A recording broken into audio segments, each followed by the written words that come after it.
Case में police का बयान। बाबा सिद्दीकी की सुरक्षा में 3 पुलिसकर्मी थे। बाबा सिद्दीकी को 3 पुलिस कर्मचारी मिले थे। घटनास्थल पर 3 शूटर्स ने फायरिंग की थी और 2 शूटरों को पुलिस ने मौके से ही पकड़ लिया था। दोनों गिरफ्तार शूटर से हथियार भी बरामद किए गए थे। 2 पिस्टल, 28 कारतूस बरामद किए गए। एक हमलावर मौके से फरार होने में कामयाब रहा। चौथा आरोपी, जिसका नाम जिशान अख्तर बताया जा रहा है, आपको बता दें कि सलमान खान के एंगल से भी इस मामले में जांच की जा रही है। यह मुंबई क्राइम ब्रांच की ओर से साफ बताया गया है। लॉरेंस कनेक्शन की भी जांच इस पूरे मामले में की जाएगी। कल शाम 9 से 9:30 बजे के बीच में एक स्टेट मिनिस्टर श्री बाबा सिद्दीकी, ये उनके ही बेटे के ऑफिस के बाहर जब आए तो उसी वक्त उन पर गोलीबारी की एक घटना निर्मल नगर पुलिस स्टेशन के एरिया में हुई है।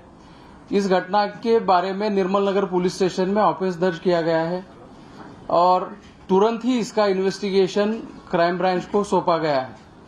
इस घटना के तुरंत बाद जो भी पुलिस वहां पे मौके पे मौजूद थी, इसमें निर्मल नगर पुलिस स्टेशन के एपीआई दाभाड़े और उनके साथ के अधिकारी और कर्मचारियों ने बहुत ही बड़ा साहस दिखाते हुए इमीडिएटली एक्शन लेते हुए 2 एक्यूज को स्पॉट पे ही पकड़ने में सफलता उनको मिली है और इस ऑफेंस का भी इन्वेस्टिगेशन क्राइम ब्रांच की तरफ से हर एक एंगल से किया जा रहा है।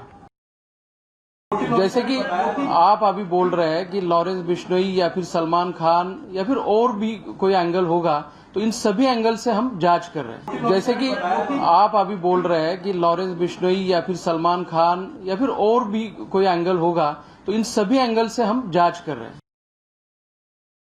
तो पुलिस का यहाँ पे बयान सुना आपने, जब पुलिस की ओर से साफ साफ कहा जा रहा है कि हर एंगल से जांच की जाएगी। हालांकि पुलिस की ओर से अगर बात की जाए तो जो चौथा आरोपी है उसकी तलाश भी यहाँ पे तेज कर दी गई है। एक आरोपी चूंकि फरार हो गया था, उसको लेकर टीमें गठित कर दी गई है। लगभग हर राज्य में छापेमारी चल रही। सीधे रुख करते अपने सहयोगियों का, हमारे साथ जुड़ रहे हैं मुंबई से जतिन और प्रगति, और जुड़ रहे हमारे साथ बहराइच से मोहम्मद आमिर। पहले जो करेंगे हम जतिन का। जतिन, पहले आपके पास आ रही हूँ मैं। आज कोर्ट में पेशी भी करवाई गई आरोपियों की, उसमें से जो एक आरोपी धर्मराज, वो खुद को नाबालिग बता रहा है, जबकि उसकी एज को लेकर जो कंफ्यूजन है वो क्रिएट किया जा रहा है। क्या जानकारी मिल रही है?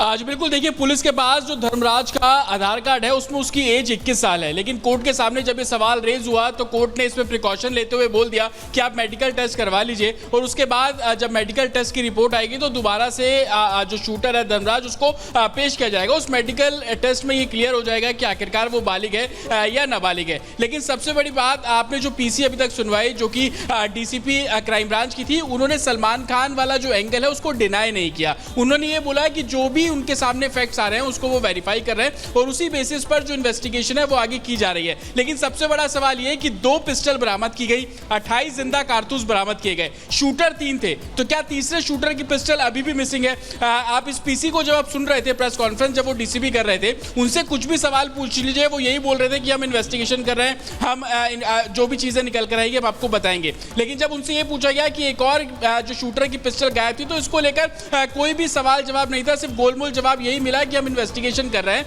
और देखना होगा कि आगे क्या कुछ चीजें निकलकर सामने आएगी। लेकिन अभी बहुत कुछ है इस केस में जो कि पर्दे के पीछे है। क्राइम ब्रांच का असल मकसद यही है कि पर्दे के पीछे जो लोग हैं उन्हीं को वापस लेकर आना। सुबह जो थ्योरी 3 लोगों से शुरू हुई थी, शाम होते होते वो 4 लोगों तक पहुंच गई। जिशान अख्तर का नाम इसमें सामने आ गया, जलंधर का रहने वाला है।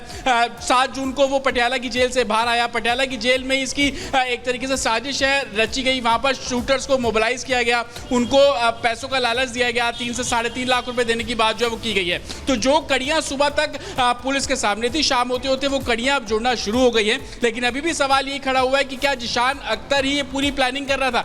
बिल्कुल जतिन, हम आपसे लगातार अपडेट लेते रहेंगे। जैसा आप कह रहे हैं कि अभी बहुत कुछ है जो सामने आना बाकी है। इसी बीच एक और बड़ी खबर आपको बता दें, चौथे आरोपी यानी कि जिशान अख्तर को लेकर बड़ा खुलासा हो रहा है।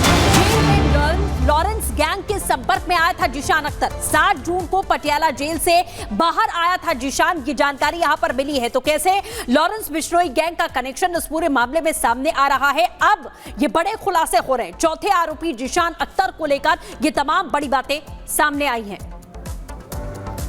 और इस वक्त प्रगति भी हमारे साथ में हमारी सहयोगी लगातार जुड़ी हुई है, जो पल पल की अपडेट दे रही है। प्रगति, क्या कुछ जानकारी, आप कहां पर मौजूद हैं? क्योंकि ये खुलासे हो रहे हैं, पुलिस तफ्तीश कर रही है, लेकिन सबसे बड़ी बात यह है कि अभी जहां पर आप मौजूद हैं, यानी कि कुछ ही देर के बाद में बाबा सिद्दीकी की जो अंतिम यात्रा है वो यहां शुरू होने वाली है। तमाम जो सिलसिला सुबह से हमने देखा, राजनेता से लेकर अभिनेता तक, अभी क्या तस्वीर देख पा रही हैं?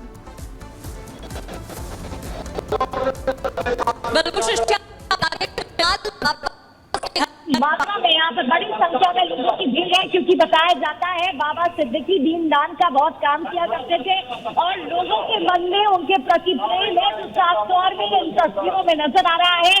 सबसे पहले मगरिब की नमाज अदा की गई, नमाज पढ़ी गई और उसके बाद अब जनाजे की नमाज यहाँ पर आएगी और उसके लिए सबको बाहर आना होगा। ये तस्वीर आप मकबा हाइट्स की देख रहे हैं, जो कि घर है, वो निवास है, जहाँ पे एनसीपी नेता बाबा सिद्दीकी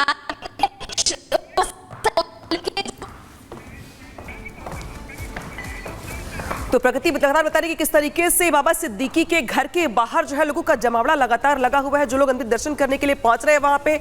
बेशक बहुत गमगीन समय है पूरे परिवार के लिए, बहुत बड़ी क्षति है उनके लिए, लेकिन इस बीच सवाल दरअसल ये है कि क्या बाबा सिद्दीकी को सलमान खान से दोस्ती महंगी पड़ गई? क्योंकि अब तक इस पूरे मामले में जो जांच हुई है और जो जांच के एंगल निकल के सामने आ रहे हैं वो इसी ओर इशारा भी कर रहे हैं। रिपोर्ट दिखाते हैं आपको।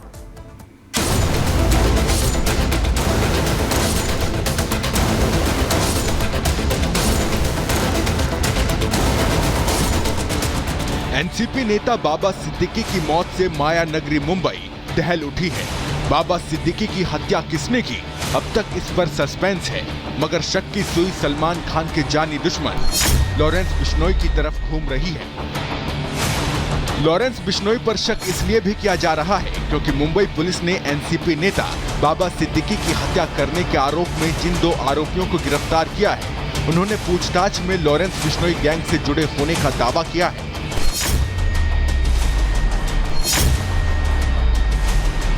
पुलिस सूत्रों के मुताबिक दोनों आरोपी करनैल सिंह और धर्मराज कश्यप ने पुलिस को बताया है कि वो 25 से 30 दिनों से बाबा सिद्दीकी की रेकी कर रहे थे। पहले भी वो कई बार पूरी तैयारी के साथ बाबा सिद्दीकी को मारने के लिए उनके घर के पास तैयार थे, लेकिन तब उनका प्लान कामयाब नहीं हो पाया था।